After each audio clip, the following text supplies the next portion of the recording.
வணக்கம். தேசிய தரவு பாதுகாப்புக்கு அச்சுறுத்தல்.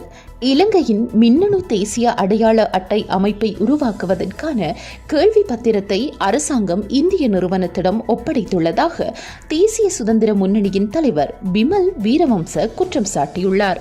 இந்த நிலையானது தேசிய தரவு பாதுகாப்பு குறித்து கடுமையான கவலைகளை எழுப்புவதாக அவர் குறிப்பிட்டுள்ளார்.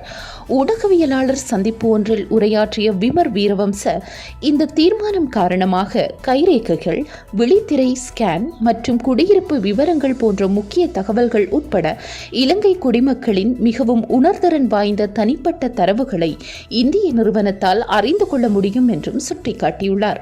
உள்நாட்டிலேயே இந்த திட்டத்தை நடைமுறைப்படுத்தும் வகையில் 99% தொழில்நுட்ப அமைப்புகள் நிறைவு செய்யப்பட்டுள்ளன. எனினும் தற்போதைய நிர்வாகம் வேண்டுமென்றே உள்நாட்டு அமைப்பை ஓரம் கட்டி இந்தியாவின் தேசிய ஸ்மார்ட் நிறுவனத்துக்கு இந்த பணியை வழங்கியுள்ளதாக தேசிய சுதந்திர முன்னணியின் தலைவர் பிமல் வீரவம்ச தெரிவித்துள்ளார்.